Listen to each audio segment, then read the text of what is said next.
heard the rest. Now here's the best Stay Tuned Sports Podcast. And hello there, all you Stay Tuners. Welcome back to another episode of Stay Tuned Sports. It's your good friend Jimbo here, back again after another exciting weekend of NFL games. Joe Burrow and the Bengals upset the Chiefs at their own little overtime game. Pretty excited about that. Pretty excited that the Stay Tuned Sports Podcast Truck Series finale is this Friday over on YouTube, 3YTV, 9 p.m. Eastern Time. But just like we always do, head over to staytunedsports.net to follow all of our social media accounts. It's on the right-hand side there. Next week's episode, I'm going to announce a giveaway, but you have to listen to the episode in order to be eligible and find out the rules and how to enter. Head over to www.buymeacoffee.com/stsports. Just another way to show your support for the show, which I appreciate every one of you that have shown the support through the years. And we still have our STS chat line, hotline, bitch line, whatever you want to call it. 612 STS chat. Call that. Tell me how good I'm doing or bad I'm doing, or how you agree or disagree with some of my takes on, especially some of the topics that we're talking about today. And it'll be aired on the show the following week that you call. So, kicking off the show, like I said, this past Friday was the Stay Tuned Sports Podcast Truck Series over on 3YTV on YouTube, 9 p.m. Eastern Time. They were at Auto Club Speedway this past weekend, and my fault for thinking that we actually had 2 or 3 more races. This coming Friday will be the championship finale for the chase. I'll kind of give an update in a minute here of where some of the racer stands and who I think may win it. But this past week, our Stay Tuned Sports truck driver Matt Cherry pulled out the win. I know Drew Eisman wasn't too excited about how he pulled the win out by using a lap car basically to block Jason Gracias and John Canizero. But I was screaming my head off to use them. I mean, Matt Cherry is 4th in points still and needed a lot of help, a lot of points, needed a win just to kind of still be in consideration for the title. So if I was in his spot, it might not be the nicest move or gentleman-like move, but I would have did the same thing. And with the win, though, it only moved him up, I think, like 6 or 7 points closer to Gracias. Right now, he's still back 94 points. I think basically Cherry has to win, and Gracias and Canizero have to have really bad weeks, like finish 15th to 20th spot to be able to pull off the win. The chase itself, it's basically down to a 3-man chase. Jason Gracias, Canizero, and Matt Cherry. This Friday they're at Atlanta racing. And as far as my 3 racers to watch for the chase update, which is sponsored by Max Graphics. Max Graphics, why settle for less? Head over to their Facebook page for any type of paint schemes that you want for your iRacing car, truck, whatever vehicle you drive. So, kind of updated Jason Gracias, like I said. He finished in 3rd this past week. He actually upped his lead over Canizero to 31 points. A top 10 finish basically should lock up the championship for him. And the way he's been racing these past 5-6 weeks, I don't think he had below a finish in 5th or lower. Philip Scott, he's in 4th place right now. He's pretty much out of the chase.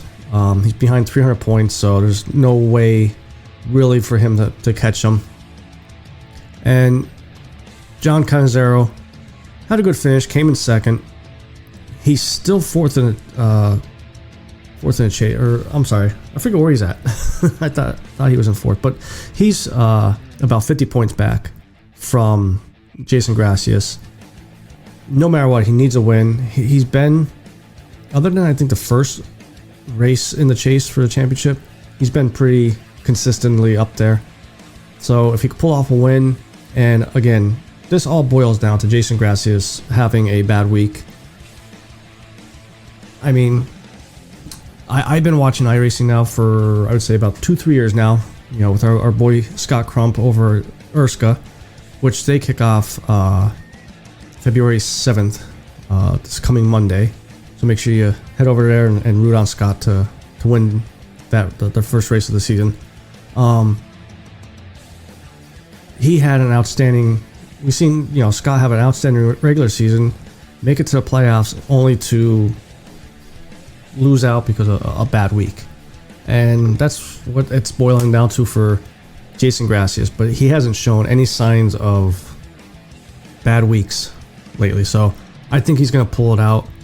I'm hoping Matt Cherry could pull it out just because of it'd be a nice little underdog story if he were to win the championship. Don't forget, he only made the chase because of Jeff Price injuring his hand and giving up his spot. So he kind of got lucky there. Maybe he'll get lucky this weekend, Friday, over on YouTube, 3Y TV, 9 p.m. Eastern Time, for the Stay Tuned Sports Podcast Truck Series. Last weekend we had the conference finals for the NFL, Bengals versus Chiefs and the Niners versus the Rams. Now, granted, they weren't as good as the divisional games, but especially the Bengals-Chiefs game, that was a hell of a game.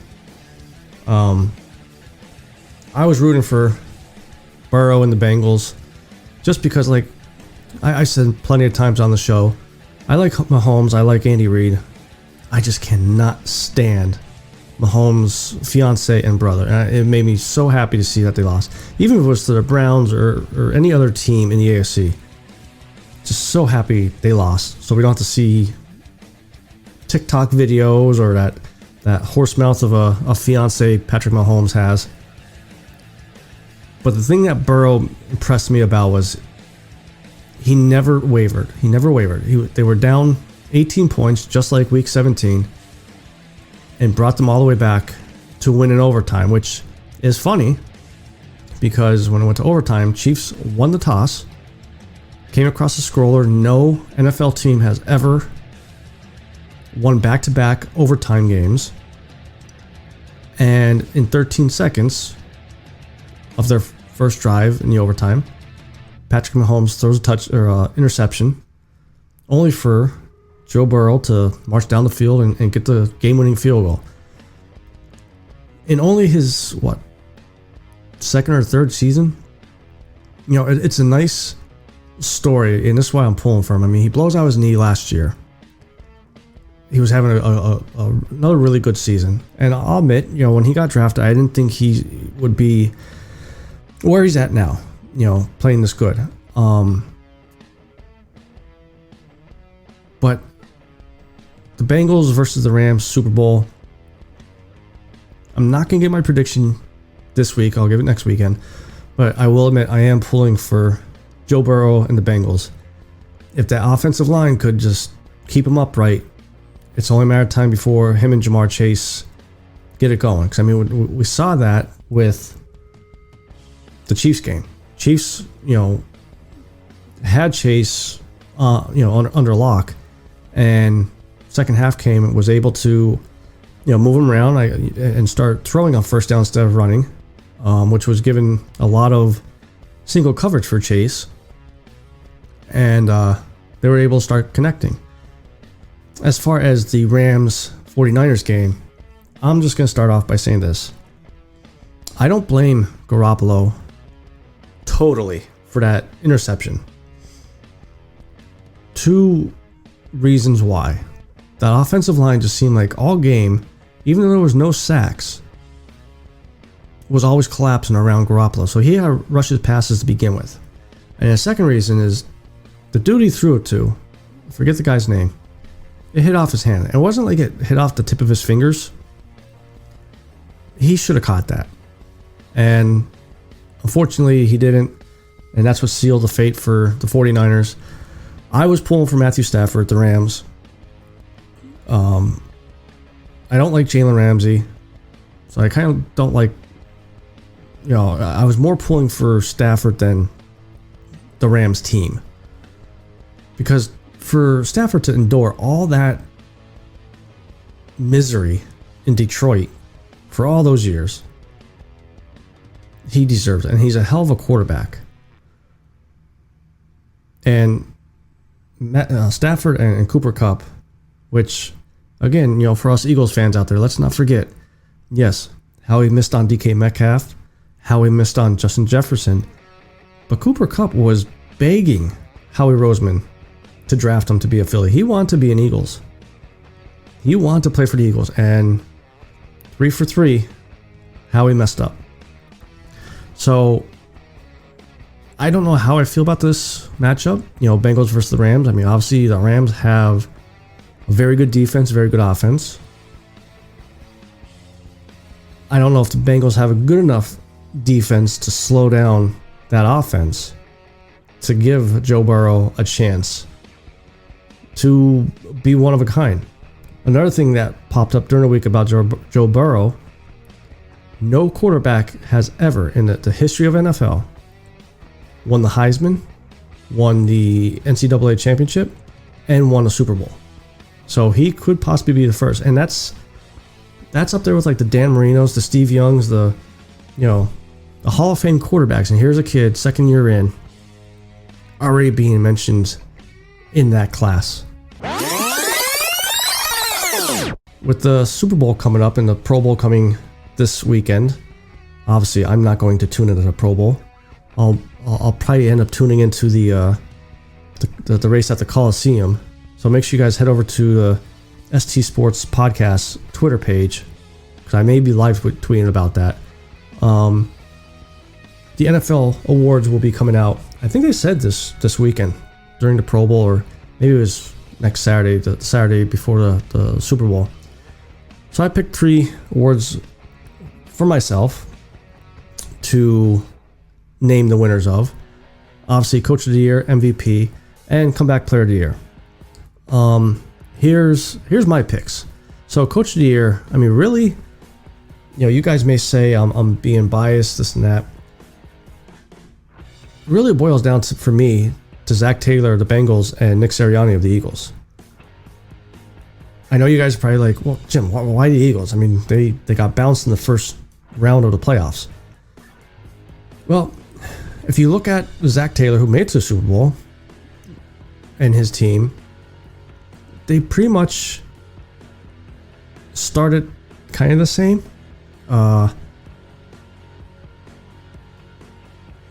Plus, going into the season, both teams had low expectations. No one expected the Bengals to go 10-7 and Philly going 9-8.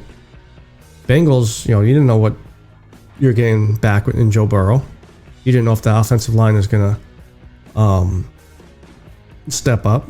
You sure as hell didn't know if Jamar Chase was the wrong pick. Let's not forget, in the preseason there, he was having a hard time adjusting to the footballs because of the white stripe that the college ranks use. And with Philly, you have a young coach who, in his first press conference, could not speak. He mumbled over his words. He stumbled over them. Sounded like he was drunk. I mean, let's be honest. But the first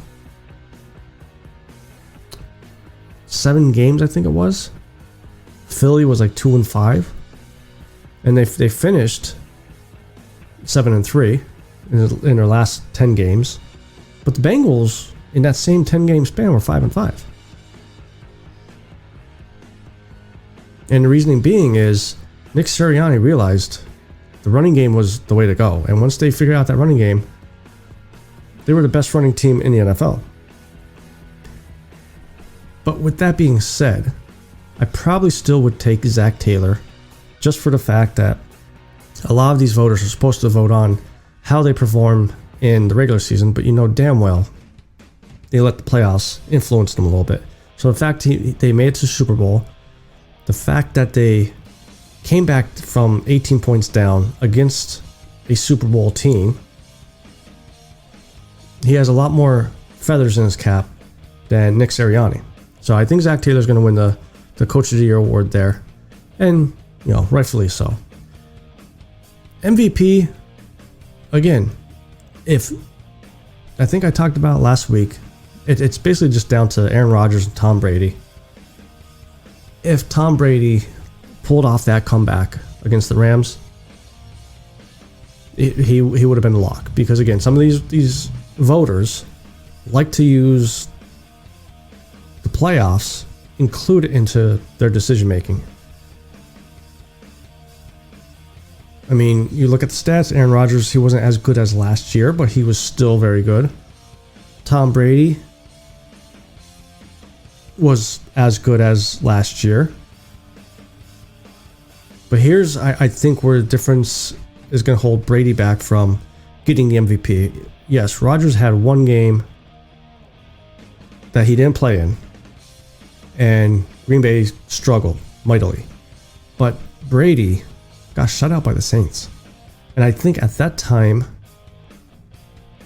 I don't think Jameis Winston was playing. I think he was already hurt.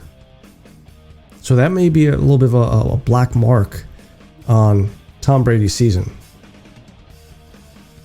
Then you look at their teams. Compared to teams, MVP should be just what it says, most valuable player of that team. Aaron Rodgers had Devontae Adams. That was it. His next receiver, I think, had like 400 yards receiving. They don't have a good second receiver. You look at Brady, before Antonio Brown went all haywire, he had Brown, he had Gronk, he had Mike Evans, he had Goodwin. He had weapons.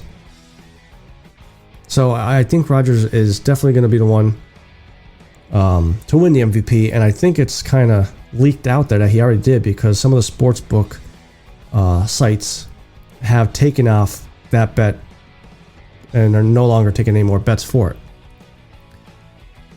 As far as comeback player of the year, I mean, do I have to say more? Joe Burrow. To come back from a ACL injury to play this well, it may have been a different position, but there's only one other person that we saw bounce back this quick from an ACL injury, and that was Adrian Peterson when he was with the Vikings. He was a top 10 in all the main major statistics. Stats, completion percentage, touchdown, like just everything. So, I mean, he definitely should get the award. And again, if we're going to include playoffs, not only once, but twice, he brought that Bengals team back from 18 down against a Super Bowl team in his second year. So I can't think of anybody else out there that has done more than what Joe Burrow has done this past year. Once again, Howie Roseman and the Philadelphia Eagles are back in the news about Deshaun Watson being traded to us. Came out this past week that he supposedly contacted the Texans GM to see if the price changed at all for a trade. And by this point, Howie needs to do something. And in this hot minute take segment, I'm going to explain why I think Howie needs to do something right now. So, if you look back at the past season when the Watson trade rumors started to fly, Hurts was not playing that well. Once the trade deadline got done, he showed improvement and played well, got us to the playoffs. If you're Howie Roseman, you need to decide right now if this kid is the kid you want to face, the face of your franchise. You have 3 first-round picks. You have a lot of early picks. Need to decide, okay, am I going to trade all of them for a trouble player? Or am I going to use those picks for a defensive back, for another receiver to complement Smith? And in my opinion, I think that's what he has to do. I think he should stick with Hurts unless you could get Aaron Rodgers or Russell Wilson and not give up all 3 of those first-round draft picks, because we need more help around the team than just the quarterback position. So that was my hot minute take on the situation once again with Howie Roseman, Jalen Hurts, and Deshaun Watson.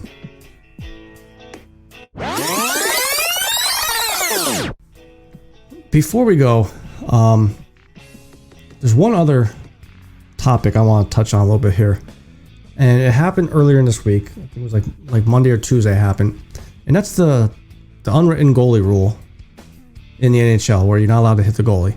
Well, this past Tuesday, the Buffalo Sabres were playing the Ottawa Senators, and Aaron Dell, the Sabres goaltender, the Sabres hit the puck behind the net, so he went back there to kind of settle it down for a teammate.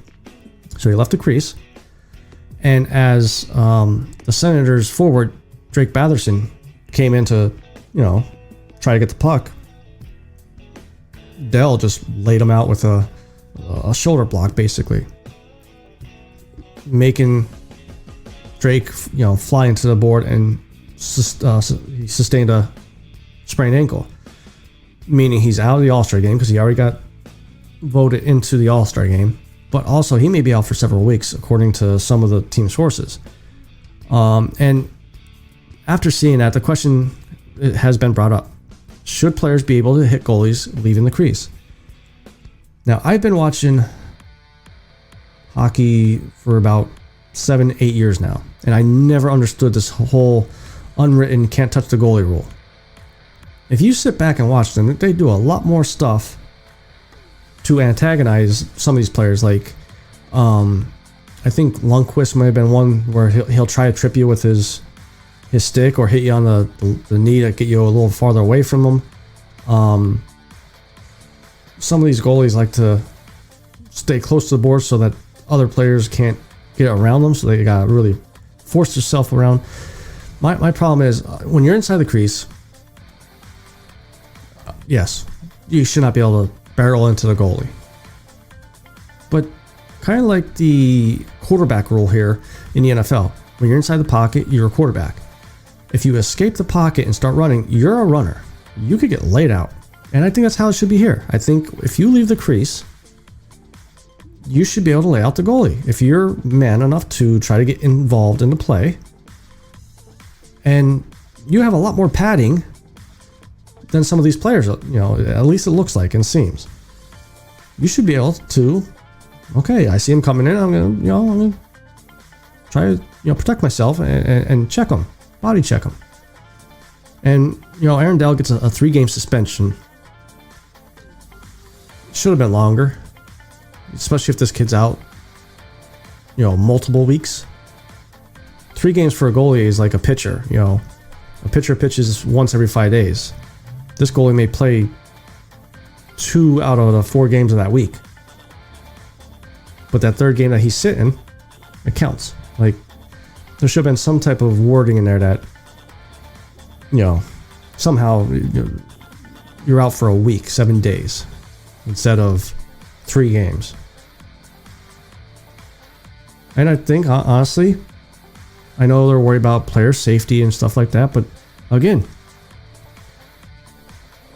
you don't want to change the rule because you might hurt the goalie, but yet the other 5 players on the ice for the opposing team don't know if you're coming out to check them or whatnot. So there's more chance of injury if this rule doesn't get changed. And I really think it should. I think there should be something.